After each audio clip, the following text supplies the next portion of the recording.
नवरात्रि में कौन कौन सी सब्जी नहीं खाना चाहिए और कौन कौन सी सब्जी खाना चाहिए और कौन सा फल खाने से व्रत टूट जाता है, उससे पहले दोस्तों जान लेते हैं चैत्र नवरात्रि क्यों मनाई जाती है। दोस्तों, चैत्र नवरात्रि मनाने के पीछे एक पौराणिक कहानी है कि मां दुर्गा ने महिषासुर नामक राक्षस का वध किया था और ऐसा माना जाता है कि वहां महिषासुर नाम का एक राक्षस था। उसे भगवान ब्रह्मा ने अमृता का वरदान दिया था और इस आशीर्वाद के कारण महिषासुर पृथ्वी से लेकर स्वर्ग तक सभी को परेशान करने लगा। ऐसे में सभी देवी देवता उसके अत्याचारों से चिंतित होकर ब्रह्मा, विष्णु और महेश के पास जाते हैं।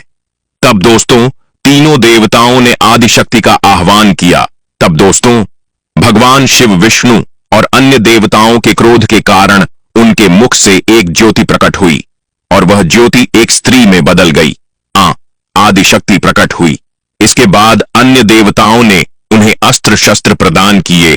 तब मां दुर्गा ने महिषासुर को चुनौती दी और 9 दिनों तक युद्ध चलने के बाद 10वें दिन मां ने महिषासुर का वध कर दिया। ऐसा माना जाता है कि इन 9 दिनों के दौरान देवी मां ने 9 रूप धारण किए और राक्षसों का वध किया। इसी कारण से इसे 9 दिनों तक नवरात्रि के रूप में मनाया जाता है। और आपको बता दें कि शास्त्रों में चैत्र नवरात्रि का विशेष महत्व माना गया है। दोस्तों, ऐसा माना जाता है कि 9 दिनों तक चलने वाले चैत्र नवरात्रि के दौरान व्यक्ति मानसिक और शारीरिक रूप से मजबूत होता है। मनुष्य की आध्यात्मिक शक्ति बढ़ती जाती है। इस प्रकार लोग इच्छा, क्रोध, अहंकार, ईर्ष्या, लोभ आदि से मुक्त हो जाते हैं और उनका मन और शरीर शुद्ध हो जाता है और उनकी बुद्धि स्वाभाविक रूप से काम करने लगती है। आइए जानते हैं नवरात्रि में क्या खाएं और क्या नहीं खाएं और क्या पीना चाहिए और कौन सा फल खाना विशेष और शुभ कार्य माना गया है।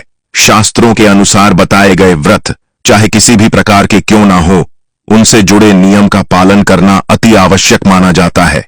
क्योंकि दोस्तों जो मन के मुताबिक किया जाए वह संघर्ष नहीं कहलाता। कहा जाता है कि मनोकामना को पूर्ण करने के लिए थोड़ा सा संघर्ष यानी कि तपस्या तो करनी ही पड़ती है। इसीलिए दोस्तों ऐसी मान्यता है कि व्रत को पूर्ण विधि विधान से किया जाना चाहिए, तब आपको व्रत का पूर्ण लाभ फल प्राप्त होता है। अति उत्तम और शीघ्र दीर्घायु वरदान प्राप्त होता है। आपकी सभी मनोकामनाएं शीघ्र माता रानी पूर्ण करती हैं। ऐसे व्यक्ति को मरने के बाद माता रानी के चरणों में स्थान मिलता है। वह सदैव मां की सेवा करता है और ऐसा भक्त स्वर्ग लोक में जाता है। इसीलिए हर शास्त्र यही कहता है कि सच्चे दिल से अगर आपके मन में ईश्वर के प्रति श्रद्धा हो तो बिना पूजा पाठ के ही सारा फल मिल जाता है, और अगर मन में ईश्वर के प्रति शंका हो तो उस मनुष्य को कई जन्मों तक सुख नहीं मिलता, वह नरक में ही भटकता रहता है। भागवत गीता में भगवान श्री कृष्ण ने स्वयं कहा था, दोस्तों जो मनुष्य सच्चे हृदय से ईश्वर को पुकारता है तो उसका नाता उस शक्ति से जुड़ जाता है जिसे आपने सच्चे हृदय से पुकारा था। इसलिए दोस्तों भगवान भी कहते हैं कि सच्चे हृदय से ही ईश्वर को पुकारो तो वह आपकी हर मनोकामना को पूर्ण करते हैं। भक्तों कई लोग ऐसे हैं जो भगवान के सामने घंटों पूजा पाठ करते हैं तथा रोते हैं, फिर भी भगवान उनकी कभी नहीं सुनता।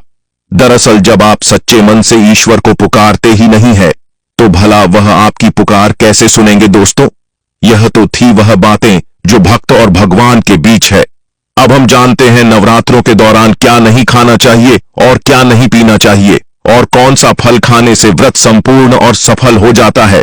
दोस्तों हमारे चैनल जय सिया राम टीवी को सब्सक्राइब जरूर करें और इस बेल आइकन को दबाना ना भूलें। तो आइए शुरू करते हैं। दोस्तों आपको बता दें भूलकर भी नवरात्रि के दिनों में पानी पूरी कभी मत खाना, क्योंकि इस दिन कभी कभी बीच में शुक्रवार पड़ जाता है और शुक्र शवार को मां संतोषी का वार कहा जाता है। माता संतोषी खट्टी चीज खाने वाले व्यक्ति से हमेशा क्रोधित रहती है, नाराज रहती है, क्योंकि नवरात्रों में माता संतोषी जागृत अवस्था में हो जाती है। और दोस्तों आपको बता दें कि माता संतोषी की शक्ति नवरात्रों में कई करोड़ गुना बढ़ जाती है। और नवरात्रों में जब शुक्रवार पड़ जाए तो इमली नहीं खाना चाहिए। माता संतोषी रुष्ट हो सकती है, आपको दंड दे सकती है। नींबू नहीं खाना चाहिए। वैसे तो नवरात्रि के व्रत में नींबू खा लेना चाहिए, पर अगर शुक्रवार हो तो माता संतोषी के क्रोध से बचने के लिए नींबू नहीं खाना है। इस दिन नींबू का त्याग करना चाहिए। अब दोस्तों आपको यह भी बता दें कि चैत्र नवरात्रि में पानी पूरी क्यों नहीं खानी चाहिए, क्योंकि उसमें लहसुन प्याज होता है और खट्टा भी होता है, जो व्रत को भंग कर सकता है, पाप लग सकता है। अगर आप चैत्र नवरात्रि या शुक्रवार को खट्टा नहीं खाते हैं तो माता संतोषी आपको धन धान्य से मालामाल कर देती है, आपके घर में अपना आवास बना लेती है। दोस्तों बस शुक्रवार के दिन, नवरात्रों के दिनों में इस चीज का त्याग करना चाहिए, पालन करना चाहिए। नवरात्रों में लहसुन प्याज और खट्टा, फिर चाहे आपने व्रत भी नहीं रखा है फिर भी आपको शुक्रवार के दिन या अन्य दिनों में लहसुन प्याज नहीं खाना चाहिए। दोस्तों नवरात्रि के दिन अगर आपने व्रत रखा है तो यह फल जरूर खाने चाहिए। दोस्तों आपको बता दें कि शास्त्रों में बताया जाता है कि भगवान के भोग में सेब आदि जरूर अर्पित किया जाता है। अगर आपका व्रत है तो आपको उसे जरूर खाना चाहिए। केला, पपीता, तरबूज और मीठे अंगूर जरूर खाना चाहिए। इन फलों से व्रतधारी को शक्ति मिलती है और व्रत संपूर्ण हो जाता है। और शास्त्रों में बताया जाता है कि नवरात्रों के दिनों में केला जरूर खाना चाहिए। नवरात्रों के दिनों में केला का घर में प्रवेश होना बड़ा ही शुभ माना गया है। केला खाने से नवरात्रि का व्रत सफल हो जाता है, क्योंकि इसमें माता रानी और भगवान विष्णु का आशीर्वाद मिला हुआ होता है। नवरात्रि के दौरान से जो भी खाता है उसे दुखों का सामना नहीं करना पड़ता है। केला आपको जरूर खाना चाहिए।